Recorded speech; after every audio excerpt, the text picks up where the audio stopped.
ఈ మధ్య కాలంలో ఎక్కడ చూసినా కూడా 'రఘుకుల తిలక రారా' అనే పాట ఇంట్లో చిన్న చిన్న పిల్లలు కూడా డాన్స్ చేస్తూ పెద్ద పెద్ద స్టార్స్ కూడా ఈ పాటకైతే డాన్స్ చేయడం జరుగుతుంది.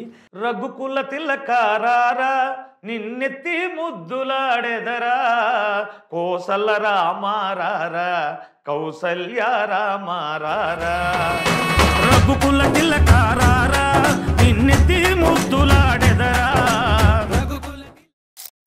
అప్పుడు అందరూ కూడా పాండురంగడ భజనలు చేసేవాళ్ళు, అది ఇప్పుడు అంతరించిపోయింది.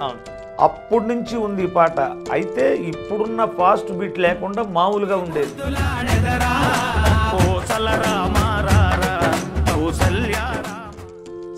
సినిమా పరంగా సాంగ్స్ పరంగా ఏమైనా ఆఫర్స్ కానీ ఈ పాట తర్వాత ఏమైనా వచ్చాయి?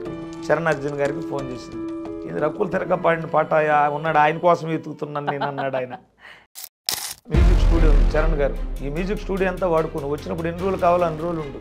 నేను మొదటి నుంచి చెప్పాను కదండి, జీరోతో మొదలైంది నా జీవితం. ఈ జీవితాన్ని ఎప్పటికైనా మా నాన్నగారు అట్లాగే గుర్తుపెట్టుకోవాలని ఇంకో పాట ఆయన తప్ప నాకెవరు లేరన్నట్టుగా రాశాడు మా బాబు ఇంకో పాట. అంధకారమలముకున్న నా జీవితాన నీ నామమి వెలుగు నింపె నా ఇంటిలోన అయ్యా అయ్యప్ప నాకు ఎవరు లేరురా నన్ను బ్రతికించే మార్గము నీ నామమిరా.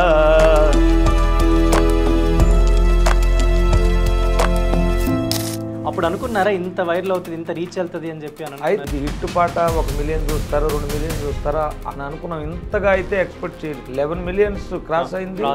టాపిక్ ఛానల్లో 46 లక్షల మంది చూసారు. కోరుకుంటున్నారా ఎవరి మీద పాట వస్తే బాగుండు అని? జనంలో కూడా ఇప్పుడున్న పరిస్థితులు తగ్గగా మంచి పాట చెయ్యాలా. పాకిస్తాన్ పహల్గామ్లో మన మారణ హోమం జరిగింది. హిందువులు రాళ్లకు మొక్కుతారు, చెట్లకు మొక్కుతారు, నీళ్లకు మొక్కుతారు. ప్రకృతి మొత్తం భగవంతుడు ప్రసాదించినవి. రాళ్లకు మొక్కేటి హిందువులంరా, ఆ రాళ్లతోనే కట్టినది నీ గృహమురా. ఉండనంటవా ఇల్లు కూల్చుకుంటవా, నువ్వుండనంటవా ఇల్లు కూల్చుకుంటవా. చెట్టులకు మొక్కేటి హిందువులంరా, ఆ చెట్లే నిలిపినది నీ ప్రాణమురా. గాలి పీల్చనంటవా ఊపిరాపుకుంటవా.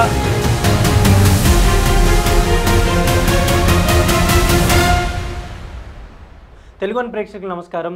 ప్రస్తుతం మనతో పాటు కొండల స్వామి గారు ఉన్నారు. ఈ మధ్య కాలంలో ఎక్కడ చూసినా కూడా 'రఘుకుల తిలక రారా' అనే పాట అసలు ఎంత వైరల్ అయిందంటే నిజంగా ప్రతి ఒక్కరు కూడా ఈ పాటను తలుచుకుంటూ డాన్స్ వేసుకుంటూ, ఇంట్లో చిన్న చిన్న పిల్లలు కూడా డాన్స్ వేస్తూ, పెద్ద పెద్ద స్టార్స్ కూడా ఈ పాటకైతే డాన్స్ చేయడం జరుగుతుంది. అండ్ ఇప్పుడు స్వామిని అంటే కొండల స్వామిని అడుగుదాం, అసలు ఈ పాట అసలు ఎప్పుడు పుట్టింది, ఏంటి దీని నేపథ్యం ఏంటి, ఆయన వ్యక్తిగత జీవితం ఎలా ఉంది ఏంటి అనేది ఇప్పుడు మనం తెలుసుకుందాం. స్వామి నమస్తే, welcome to Telugu one. So me journey ఇదంతా తెలుసుకుంటే నాకు చాలా ఇన్స్పైరింగ్ అనిపించింది. కానీ ఎప్పటి నుంచో మీరు పాడుతున్న పాటలు, కానీ ఇప్పుడు ఈ మధ్య కాలంలో 'రఘుకుల తిలక' అనే పాట అసలు నాకు తెలిసి ఎక్కడ అంటే తెలుగువారు ఎక్కడున్నా కూడా ఈ పాట అందరూ వింటున్నారు. ఎవరు పాడారు ఏంటి అనేది వెతుకుతూ మీకు ఫోన్లు కూడా చేస్తున్నట్టున్నారు. అవునండి. ఏంటి అసలు ఎలా అనిపించింది మీకు ఇప్పుడు వస్తున్న రెస్పాన్స్ కావచ్చు ఈ పాటకి? ఇప్పుడు వచ్చే ఆదరణ చూస్తే చాలా ఆనందంగా ఉందండి. ఎందుకంటే ఈ పాట పాడి 2 సంవత్సరాల పైన అయింది రికార్డ్ చేసి. అయితే ఇది 3వ శ్రీరామనవమి అయిపోయింది. అవును. అయితే జనవరి నుంచి మాత్రం అసలు మామూలుగా ట్రెండ్ అవుతలేదు. మన ముందు ఇన్స్టాగ్రామ్లో ట్రెండ్ అయింది, తర్వాత యూట్యూబ్లో, ఫేస్బుక్లో, సోషల్ మీడియా అన్ని ప్లాట్ఫామ్స్లో, ఇక తర్వాత రీల్స్. ఇప్పుడు భాషతో ప్రమేయం లేకుండా ఇండియా దాటిపోయింది. ప్రపంచంలో ఉన్న తెలుగు ప్రేక్షకులందరూ ఆదరిస్తున్నారు. యుఎస్ కంట్రీస్లో ఉన్న వాళ్ళు కూడా చాలా మంది అందరూ చూస్తున్నారు, ఫోన్ కూడా చేస్తున్నారు, చాలా మంది చేస్తున్నారు. అమెరికా నుంచి కూడా వాట్సాప్లో మెసేజ్లు, ఇటు లండన్, యూకే ఇట్లా చాలా మంది చూస్తున్నారు, మెసేజ్లు పెడుతున్నారు, కామెంట్లు పెడుతున్నారు. అయితే చాలా ఆనందంగా ఉంది ఈ పాట హిట్ అయినందుకు. ఎలా అనిపించింది మీకంటే? ఊరల్లో భజన పాటలు చేసుకుంటూ, రికార్డింగ్లు చేసుకుంటూ కొన్ని సంవత్సరాల నుంచి మీరు పాడుతున్నారు. ఇప్పుడు అంటే ఈ ఆన్లైన్ సోషల్ మీడియాలో మీకు వస్తున్న రెస్పాన్స్ అంటే మీరు వాళ్ళని చూడని కూడా లేరు. మామూలు ఇప్పటి వరకు ఏంటంటే చూసిన వాళ్ళు ఎదురుగా మీరు పాడిన వాళ్ళు చెప్పే రెస్పాన్సే మీకు ఉండేది. ఇప్పుడు ఎక్కడెక్కడి నుంచో ఫోన్లు మెసేజ్ చేస్తుంటే ఎలా అనిపిస్తుంది మీకు? చాలా ఆనందంగా ఉందండి. ఎందుకంటే ఇదివరకు ఆర్కెస్ట్రా పర్పస్లో చేసేవాళ్ళం భజన కోసం అని ఈ పాటలు. ఎందుకంటే మాది అయ్యప్ప స్వామి భజన ఆర్కెస్ట్రా. ఆ సీజను అక్టోబర్ చివరి నుంచి జనవరి వరకు మాకు అయ్యప్ప స్వామి భజనలు ఉండే, ఆర్కెస్ట్రా భజనలు. దానికోసం ముందు ఏం చేస్తామంటే ఒక ఆల్బమ్ వదిలితే స్వాముల్లోకి వెళ్ళిద్ది, ఇన్నవాళ్ళు బాగుంది అనుకుంటే ప్రోగ్రామ్స్కి పిలుస్తారనే కాన్సెప్ట్తో చేసేవాళ్ళం అనమాట. ఈ రఘుకుల తిలక వచ్చిన తర్వాత ఇది చూస్తుంటే ఇక భజన పర్పస్ కాదు, ఖండాంతరాలు వెళ్ళిపోయి చైనా వాళ్ళు, ఇంగ్లీష్ వాళ్ళు కూడా ఇదే రిలీజ్ చేస్తున్నారు ఈ పాటకి. అందరికీ కూడా సూట్ అయిపోయింది ఆ పాట. ఇది అంటే మీరు 2 ఏళ్ల క్రితం రికార్డ్ చేశారని అని చెప్పారు కదా, అప్పుడు అనుకున్నారా ఇంత వైరల్ అవుతుంది, ఇంత రీచ్ వెళ్తుంది అని చెప్పి? అయితే ఆ రోజు అయితే పాట బాగుంది, ఇది హిట్ పాట, 1 మిలియన్ చూస్తారో 2 మిలియన్ చూస్తారా అని అనుకున్నాం. ఇంతగా అయితే ఎక్స్పెక్ట్ చేయలేదు. మా అంచనాలు కూడా దాటిపోయింది. అది 11 మిలియన్స్ క్రాస్ అయింది. టాపిక్ ఛానల్లో 46 లక్షల మంది చూశారు. అసలు ఇంకా ట్రెండింగ్ వెళ్తానే ఉంది. రీసెంట్గా ఈరోజు 1,00,000 సబ్స్క్రైబర్స్ కూడా దాటారు మా ఛానల్. కంగ్రాచులేషన్స్. అయితే థ్యాంక్ యూ. ఇప్పుడు ఆ ఛానల్లో ఇంకా మళ్ళీ మేము కొత్త పాటలు వెయిట్ చూడొచ్చా? అంటే ఎలాంటి పాటలు రాబోతున్నాయి? ఎందుకంటే ఇప్పుడు రఘుకుల తిలక పాట వచ్చిన తర్వాత మా మీద చాలా బాధ్యత పెరిగిపోయింది. ఎందుకంటే అంతకుముందు ఒక జిల్లా వాళ్ళు చూస్తారో స్టేట్లో వాళ్ళు చూస్తారని ఉండేది. ఈ రఘుకుల తిలక హిట్ అయిన తర్వాత చాలామంది నెక్స్ట్ కొండల స్వామి నుంచి ఏ పాట రాబోతుంది, వాళ్ళ అంచనాలకు తగ్గకూడదు కోరుకుంటున్నారా? ఎవరి మీద పాట వస్తే బాగుండు అని మేము అనుకున్నామండి. జనంలో కూడా ఇప్పుడున్న పరిస్థితులు తగ్గగా మంచి పాట చేయాలా. ఇప్పుడు రీసెంట్గా పాకిస్తాన్ పహల్గామ్లో మన మారణ హోమం జరిగింది. ఇప్పుడు యుద్ధం కూడా చేస్తారని అంటున్నారు. ఇటువంటి టైంలో హిందువుల్ని ఏకతాటి మీదకి తీసుకురావాలి. అసలు మీలో శక్తి, హనుమంతుడు ఉన్నాడు, ఆయన శక్తి ఆయనకి తెలియదు అంటారు, ఎవరైనా చెప్తే తెలిసిద్దంట. ఎట్లాంటి ఊపున్న పాటలు కనుక వస్తే వాళ్ళలో ఒక చైతన్యం, రఘుకుల తిలక ఎట్లయితే అందరిని ఒక వేదిక మీదకి తీసుకొచ్చిందో, రామనామం భగవన్నామం అంతరించిపోతున్న టైంలో కుర్రకారును కూడా ఉరుతులిగించే విధంగా చిన్నపిల్లలు మొదలుకొని ముసలి వాళ్ళ వరకు స్టెప్పులు వేస్తున్నారంటే ఆ భగవంతుడు వచ్చాడు ఆ పాటలో, ఆయన విన్నాడు, ఆ పాటలో ఉన్నాడు, వీళ్ళందరి చేత నృత్యం చేస్తున్నారు రామనామానికి. అందుకోసమే అంత పవర్ఫుల్గా ఉండాలని ఆల్రెడీ ఒక పాటను నిన్నే పాడేశాను. అది ఈ వీక్లోనే వస్తుంది. రిలీజ్ అవుతుంది అయితే ఈ వీక్లో? ఈ వీక్లో అసలు బ్రహ్మాండంగా ఉంటుంది పాట. ఇది ఒక 2 లైన్లు ఏమైనా వినిపిస్తారా దానికి సంబంధించి? ఇది కూడా మా బాబు మణికంఠ రాశాడు. దమ్మున్న హిందువులం గంగనీటి బిందువులం సనాతన ధర్మానికి మేమంతా వారసులం, జై శ్రీరామ్ జై హనుమాన్, జై శ్రీరామ్ జై హనుమాన్, ఇట్లా ఉంటుంది అయ్యా పల్లవి. తర్వాత మన హిందువుల్ని కొంతమంది విమర్శిస్తూ ఉంటారు. హిందువులు రాళ్ళకు మొక్కుతారు, చెట్లకు మొక్కుతారు, నీళ్లకు మొక్కుతారని. ప్రకృతి మొత్తం భగవంతుడు ప్రసాదించినవి, మనకు ఉపయోగపడేవి, అవన్నీ కూడా భగవత్ స్వరూపాలు, దేవుడిచ్చినవి. అవి కూడా దేవుడితో సమానం అని భావించేవాళ్ళు హిందువులు, కాబట్టే వాటికి మొక్కుతారు.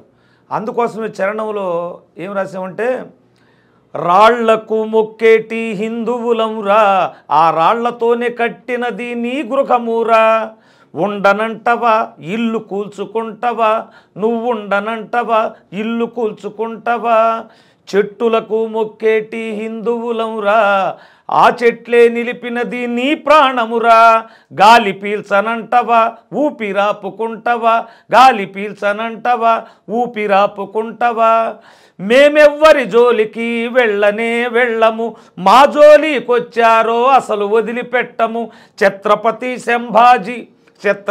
శివాజీ సంభాజీ ఖడ్గాలం, జై భవాని నినాదాలు పూరించే శంకాలం, దమ్మున్న హిందువులం గంగనీటి బిందువులం సనాతన ధర్మానికి మేమంతా వారసులం. ఎవరు రాశారు ఇది? మా బాబు మణికంఠ రాశాడు. చాలా అసలు చక్కగా ఉంది. అసలు నిజంగా ఏమేమైతే పదాలు పడాలో అసలు అంత ఎఫిషియెంట్గా పడాలి. అసలు మ్యూజిక్ కూడా అంత ఉత్సాహంగా గూస్ బంప్స్ వచ్చే విధంగా ఉంటుంది. రికార్డింగ్ అయిపోయింది, ఇప్పుడు మొత్తం రికార్డింగ్ అయిపోయింది. ఈ వీక్లో వదులుతాం. నిన్నే పాడాం ఈ పాట కూడా. ఎందుకంటే మనకి రీసెంట్గా మనం చూసే ప్రేక్షకులకి క్వాలిటీలు ఇవ్వాలని చెప్పి, అంతకుముందు మాది పూర్ ఫ్యామిలీ అయ్యామంటే ఏ పూటకప్పుడు మేము ఆటోలు దొల్లేవాళ్ళం. అయితే పాటలు చేయించే స్తోమత లేకే ఇన్నాళ్ళు పట్టింది నాకు అన్ని పాటలు చేస్తున్నా. తర్వాత ఎట్లాగో ఈ పాటలు మనం లోకల్లో చేసుకోవటం, ఆ తర్వాత ఈ రఘుకుల తిలక హిట్ అవటం. ఇక తర్వాత ఏమైందంటే మంచి క్వాలిటీలో పాట చేయాలనుకున్నాం. అనుకుంటే మన ఒంగోలు దగ్గర చీమకుర్తి పక్కనే మైలవరం అని ఉంది. అక్కడ ఒక బ్రాహ్మణ్ కాకర్ల అశోక్ గారని ప్రతి సంవత్సరం మా ప్రోగ్రాం పెడతారు అయ్యప్ప స్వామి సీజన్లో.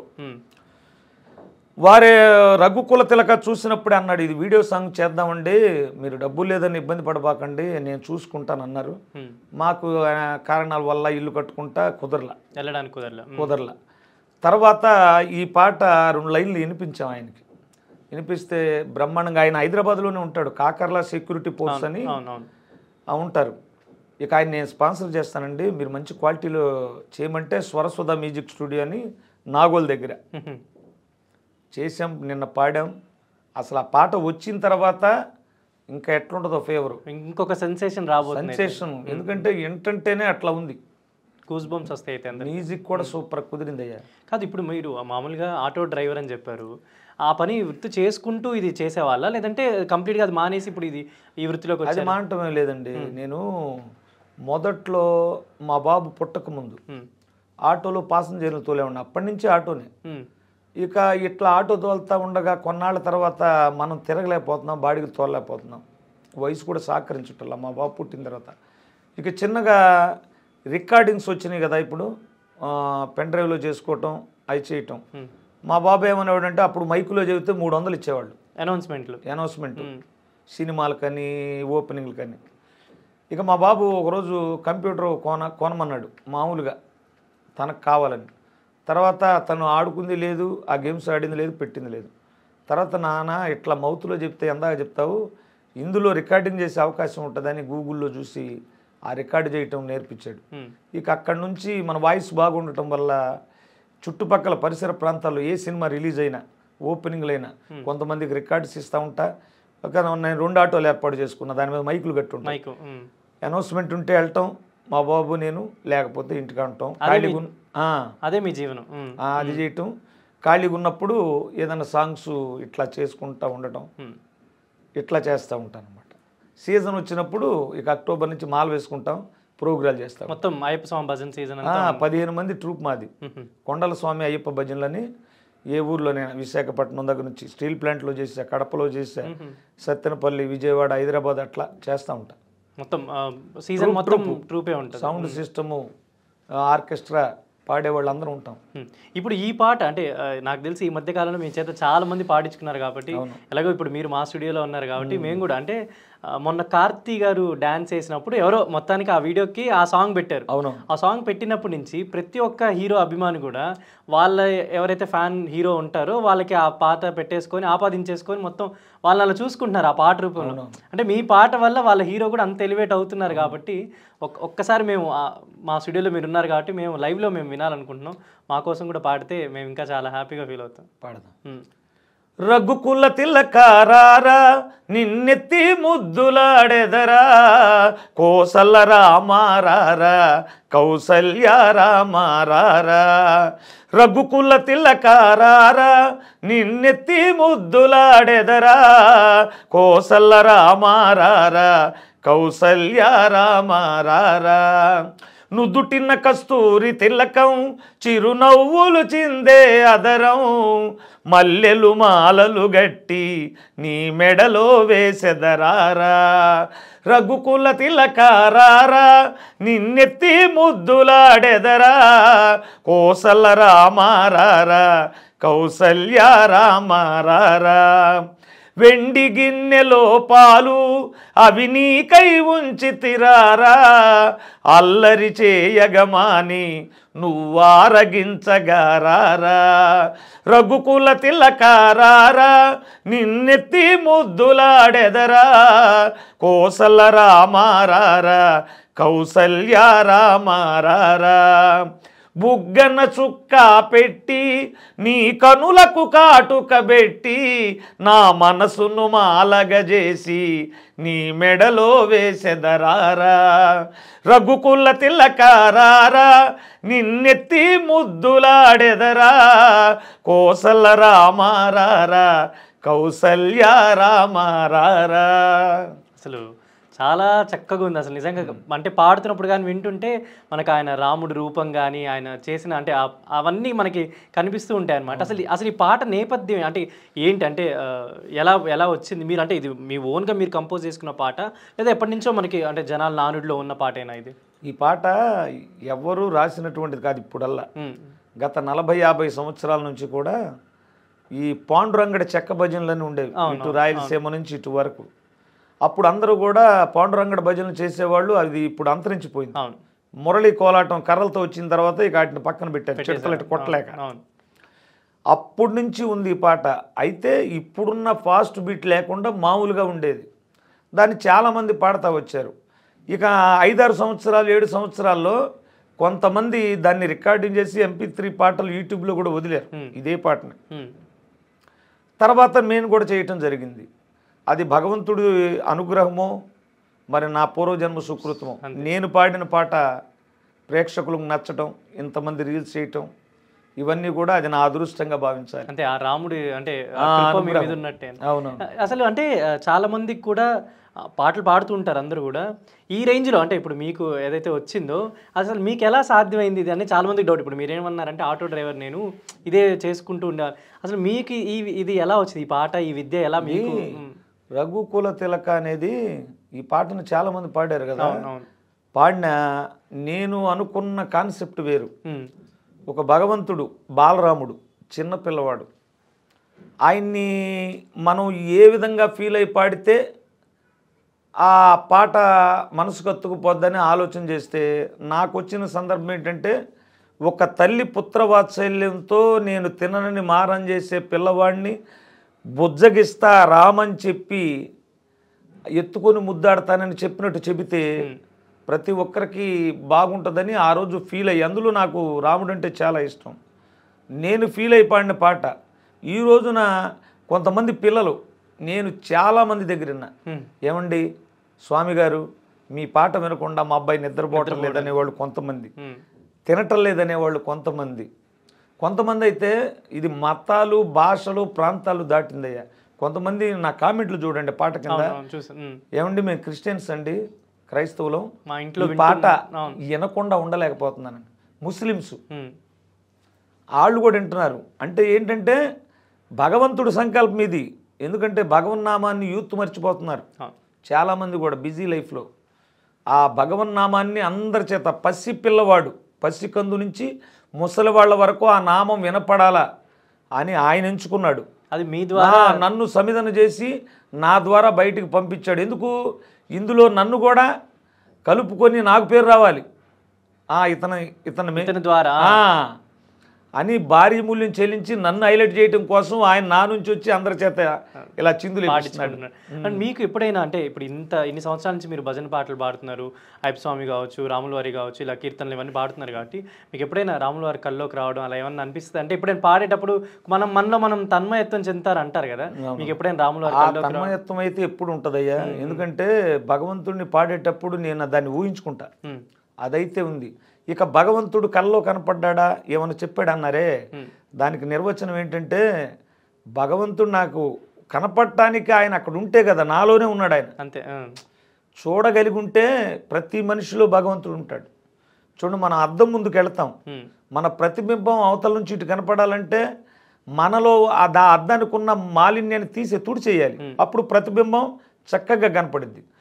మనలో ఉన్న కామక్రోధలోభ మదమాత్సర్యాలనేటువంటి దుర్గుణాలని ఎప్పుడైతే మనం పక్క తీస్తామో భగవత్ సాక్షాత్కారం మన హృదయంలోనే అయింది. ఆయన సూది మనమోప సందు లేకుండా విశ్వమంతా నిండున్నాడు, నీలో నాలో అందరిలో ఉన్నాడు. చూడగలిగేటువంటి శక్తి మనకుండాలి. ఆ భగవంతుడు ఉన్నాడు కాబట్టే మనం నడవగలుగుతున్నాం, పని చేయగలుగుతున్నాం. కొంత నేనే చేశాను అనుకుంటాం, అది అహం. కానీ నీ చేత చేయిస్తున్నాడు. ఈరోజు పలాని వాడు ఈ పని చేయాలి, అది నువ్వు కాదు, వెనక నడిపించేవాడు ఉంటాడు, నడిచేవాడు నువ్వు, ఆయనే పరమాత్ముడు. కాబట్టి ఆ భగవంతుడు ఎప్పుడు నాలో ఉన్నాడు. నాకు కష్టం వస్తే దేవుడి దగ్గరికి వెళ్ళి కూర్చుంటా ప్రశాంతంగా, అయ్యా నాకు కష్టం వచ్చింది, ఇక నీ ఇష్టం, నువ్వే కష్టం ఇచ్చినా నువ్వే, సుఖం ఇచ్చినా నువ్వే, సర్వం నా కుటుంబం మొత్తాన్ని నీకు అప్పచెప్పా, నాకు సెక్యూరిటీ నువ్వు ఎటు నడిపిస్తే అటు వెళ్తా, అంతే, దట్స్ ఆల్. ఇక అన్నీ ఆయనే చూసుకుంటాడు. ఇప్పటి వరకు నేను ఏది అనుకుంటే రాలేదయ్యా. నా జీవితం రోడ్డు పక్కన పోరంబోకులు పూరిపాకలు మొదలైంది. తినటానికి ఒకరోజు ఉండి ఒకరోజు లేక మా నాన్నగారు ఆ రోజున ఆ కూలి పనులు చేసుకుంటా ఒకరోజు వచ్చి ఆ రోజుల్లో. తర్వాత నా జీవితం కూడా అట్టాగా మొదలైంది. తర్వాత రాను ఈ మాల వేసుకున్న తర్వాత అయ్యప్ప స్వామి దయ వల్ల అంచెలంచెలుగా ఒక్కొక్కరో స్థితిగతులు మెరుగుపడ్డాయి. ఆ టైంలోనే భక్తి అలవడిన తర్వాత శ్రీరాముడి గురించి ప్రవచనాలని అయ్యిని ఆయన గుణగణాలకు ఆకర్షితున్నాయి. ఇక ఆయన్ని ఓన్ చేసేసుకున్నా. ఇక అప్పటి నుంచి నా జీవితం బ్రహ్మాండంగా ఉందన్నమాట. ఆ భగవంతుడు ప్రతి టైంలో ఒక్కొక్కసారి ఒక్కొక్క టైంలో నన్ను ఒక విధంగా నడిపించుకుంటూ వచ్చాడు. ఈరోజు ప్రపంచానికి పరిచయం చేశాడు. ఇప్పుడు మీరు ఈ పాట మీరు పాడిందని అందరికీ తెలిసింది. మీరు రికార్డింగ్స్ చేసిన ఇప్పుడు హైదరాబాద్ వచ్చి కూడా పాటలు పాడుతున్నారు. సినిమా పరంగా సాంగ్స్ పరంగా ఏమైనా ఆఫర్స్ కానీ ఈ పాట తర్వాత ఏమైనా వచ్చాయి మీకు? వచ్చినాయండి. ఒకరోజు నా కాల్ వచ్చింది. నాగబాబు గారు, చిరంజీవి గారి తమ్ముడు, మిమ్మల్ని హైదరాబాద్ రమ్మన్నారు, వారి ఛానల్లో ఇంటర్వ్యూ చేయాలని. ఓకే. సరే, ముందు నాకున్న స్థితిగతులతో నేనేమనుకున్నానంటే మొన్నే వచ్చి వెళ్ళానమ్మా, అక్కడి నుంచి ఇక్కడికి రావాలంటే నేను ఆటో నడుపుకునేవాడిని అని చెప్పా. మీకేం ఇబ్బంది లేదండి, మీరు రండి, రానుకొని మేము చూసుకుంటామని చెప్పారు. సరే, వెంటనే బయలుదేరి వచ్చేసాం. వచ్చిన తర్వాత మణికొండలో వాళ్ళ స్టూడియో దగ్గరికి వెళ్ళాం. వెళ్ళిన తర్వాత అక్కడ యాంకర్ గారు మాటల సందర్భం ఇట్లా సర్దుకుంటున్నారు స్టూడియో. చరణ్ అర్జున్ గారు తెలుసా అని చెప్పి అడిగింది ఆవిడ. ఆయన తెలియని వాళ్ళు ఎవరు ఉంటారమ్మా, ఎంతోమంది కళాకారుల్ని ఇండస్ట్రీకి పరిచయం చేశాడు, ప్లస్ ఆయన పాటలు కూడా చాలా భావంగా బ్రహ్మాండంగా ఉంటాయి, ఆయన కూడా మాకు తెలుసు, చాలా పాటలు ఆయన చూస్తూ ఉంటామని చెప్పాను. నేను ఇంటర్వ్యూ మధ్యలో కాల్ చేస్తాను, మాట్లాడతారా అంది. Okay okay. సరే, అంతకన్నా భాగ్యం ఏముందమ్మా, మాట్లాడతానన్నా. మాటల మధ్యలో చరణ్ అర్జున్ గారికి ఫోన్ చేసింది. ఫోన్ చేసిన తర్వాత, సార్ రక్కుల తిలక పాడిన కొండల స్వామి ఇక్కడే ఉన్నాడు, ఆయనతో మాట్లాడమనగానే, ఇది రక్కుల తిలక పాడిన పాట ఉన్నాడు, ఆయన కోసం వెతుకుతున్నాను నేను అన్నాడు ఆయన. యాదృచ్ఛికంగా మీ ఇంటర్వ్యూ అయిపోయిన తర్వాత ఆయన మా మ్యూజిక్ స్టూడియోకి పంపించమన్నారు. వారు అడ్రస్సు లొకేషన్ పెట్టారు. ఇంటర్వ్యూ అయిపోయిన తర్వాత అక్కడికి వెళ్ళిన తర్వాత ఆ బయట మన జబర్దస్త్లో సినిమాలు తీసే శకలక్ శంకర్ గారు ఉన్నారు. ఆ చూడటంతోనే స్టన్ అయిపోయి, ఎందుకు మనం పల్లెటూరు నుంచి వచ్చాము, వాళ్ళు సెలబ్రిటీలు, మన గురించి అన్న అన్న అన్న అన్న ఏందని చూస్తున్నాడు. ఆయన కూడా తెలియదు నేను ఈ పాట పాడినాను. ఇంతలో చరణ్ గారు వచ్చి రఘుకుల తిలక పాడిన కొండల స్వామి అన్నాడు. ఎవరైనా వచ్చి గట్టిగా కౌగులించుకున్నాడు శంకర్ గారు. తర్వాత ఆయన కూడా వెంటనే నిర్మాతని డైరెక్టర్ని అక్కడ పిలిపించి ఏ చికిత్స అనే మూవీ తీస్తున్నాడు ఆయన. ఓకే. అందులో హీరో వాళ్ళ స్నేహితులు మధ్య వినాయక చవితి నేపథ్యంలో ఒక మంచి రిథం ఉన్న తీన్మార్ బిట్ ఒకటి ఉంది పాట, వినాయకుడి పాట. ఈ పాట కొండల స్వామి గారి చేత పాడిస్తున్నానని చెప్పారు వాళ్ళకి. వాళ్ళు కూడా మేము రక్కుల తిలకకి అభిమానులు వండి ఈ పాటకి వారి చేత పాడిండి అని చెప్పారు. చెప్పిన తర్వాత ఒక పల్లవి పాడిన తర్వాత వచ్చి మొత్తం పాడతాలండి అని చెప్పా. ఆ పాట కూడా బాగా ఉంటుంది, వినాయకుడి పాట. అది కూడా తొందరలోనే రాబోతుంది. తొందరలోనే మూవీలో రాకపోతుంది. తర్వాత ఇంకొక పాట కూడా పాడుతున్నా, పెద్ద హీరోకి, ఇండస్ట్రీలోనే పెద్ద హీరోకి ఒక పాట వచ్చింది. ఓకే. ఆ పాట అయితే ఇంకా పూర్తిగా ఇది అవ్వలేదు, పాట పాడటం కన్ఫామ్, ఆ పాట వెళ్ళటం ఆ తర్వాత చెప్పొచ్చులే అని చెప్పి హీరోకి మాత్రం పాడిస్తున్నారు ఆయన. ఓకే. అట్లా వాళ్ళు రిసీవింగ్ అయిపోయింది. హీరో ఎవరనేది మీకు ఒక్కరికే తెలుసు, ఇప్పుడు దాకా రివీల్ చేయము. ఆ పాట వచ్చినప్పుడు తప్పనిసరిగా చెప్తాను. అయితే అవకాశాలు అయితే బాగా వస్తుంది, ఎందుకంటే చరణ్ అర్జున్ గారు నా వాయిస్ మీద బాగా నమ్మకం పెట్టుకున్నారు. చెప్తారు, బాబాయ్ మీ అబ్బాయి మణికంఠే కదా, నేను నీ కొడుకు అనుకో, నీకు లేటు వయసులో పేరు వచ్చింది, నిన్ను ఇండస్ట్రీలో ఒక స్టార్ సింగర్గా నిలబెడతా అని చెప్పారు ఆయన. ఇక అది అయిపోయిన తర్వాత ఇక ఇంటికి వెళ్ళిపోదామని బయలుదేరిపోతుంటే మళ్ళీ ఎన్ మీడియా నుంచి కాల్ వచ్చింది. నాగబాబు గారు విజయవాడ నుంచి హైదరాబాద్ వస్తున్నారు, రేపు మిమ్మల్ని 11ంటికి కలుస్తామన్నారని. ఓకే. ఇక అంత పెద్ద ఆయన చెప్పినప్పుడు మనం వెళ్ళటం బాగోలేదని చెప్పి టికెట్లు క్యాన్సిల్ చేసుకొని ఆ రోజుకున్నాం. తెల్లారి లైవ్ స్టూడియోలో నాగబాబు గారు వచ్చారు. ఇక అంత ఆయనంట మన సినిమాల్లో విలన్గా వేస్తున్న భరణి గారు, తర్వాత మొగుల్ రేకులు సాగర్ గారు, వీళ్ళందరూ ఉన్నారు. ఈయనయ్యా రక్కుల తిలక పాడిందని అనగానే అందరు ప్రతి ఒక్కళ్ళు చూశాననే చెప్తున్నారు. ఇక అప్పుడు 1.5 గంట మాట్లాడాడు ఆయన. నేను భగవంతుని పెద్దగా నమ్మనయ్యా, కానీ శ్రీరాముడు నాకు హీరో, ఆయన ఈ పాట వినకుండా ఉండలేకపోతున్నాను అంటే నేను చెప్పా, సార్ ఇట్లాంటి పాటలు అయితే చాలా ఉన్నాయండి మేము రాసినవి, కాకపోతే ఆర్థిక పరిస్థితి బాగోలేక చేయలేకపోయాం అని చెప్పగానే ఒక 10 పాటలు ట్యూనులు లిరిక్స్ ఇవన్నీ తీసుకొని నా దగ్గర రండి, ఒక 6 పాటలు సెలెక్షన్ చేసి నేనే చేయిస్తాను మంచి క్వాలిటీ స్టూడియోలో అన్నారు. ఆ తర్వాత ఈ సాంగ్కి అభినందిస్తా 10,000 రూపాయలు ఇచ్చారు ఆయన. ఇచ్చారు. ఇక ఆ తర్వాత వెళ్ళిపోయాను. తర్వాత ఇప్పుడు పాట పాడదామని చరణ్ అర్జున్ గారి దగ్గరికి వచ్చా మణికండలో. ఓకే. రాత్రి కూడా ఆ జబర్దస్త్ రచ్చ రవి గారు కలిసి మిమ్మల్ని ఫోటో పెట్టి చూసాను. ఆయన శాల్వా తీసుకొచ్చి సన్మానించాడు. చూడండి శ్రీరాముడు ఎంత అద్భుతాలు చేస్తున్నాడు. వాళ్ళ కోసం నేను ఎన్నోసార్లు చూడాలి, ఫోటో దిగాలని నేను ఆలోచన చేశాను. నా పేరు చెప్పగానే వాళ్ళు వచ్చి సన్మానం చేసి ఫోటో దిగుతున్నారు. తమిళ్లో కూడా ఏదో ఒకటి ఆఫర్ ఏదో వచ్చింది. అది మొదట్లో వచ్చిందయ్యా. వెట్రిమారన్ గారు వాళ్ళ అల్లుడితో సినిమా తీస్తున్నాడు తమిళ తెలుగులో. ఓకే. ఇక్కడ డైరెక్టర్ హైదరాబాద్లోనే ఉంటాడు. ఆయన ఫోన్ చేశాడు, ఏమండి ఈ పాట నచ్చింది, మీకు ఫోన్ చేయమన్నారు. ఇది రామేశ్వరం దగ్గర షూటింగ్ జరిగింది.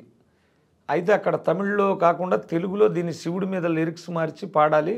ఆ మార్చడం అంతా మేము చూసుకుంటాం, ఇంకా క్వాలిటీగా ఇదే మ్యూజిక్ బిట్తో చేద్దాం, మీరు హైదరాబాద్ వస్తే అగ్రిమెంట్ రాసుకుందాం అన్నారు. మేము ఇల్లు కట్టుకుంటున్నాము, ఇక ఆ పనుల మీద పడి రాలేదు. తర్వాత కూడా నాబాబు గారు కూడా ఇది అమూల్యమైన పాట అయ్యా, రైట్స్ తొందరపడి ఎవరికి ఇవ్వకండి, ఇది ఎప్పటికైనా పెద్ద హీరోలకే పడిద్ది అని చెప్పారు. ఇక అంతటితో అట్లా ఉండిపోయాం.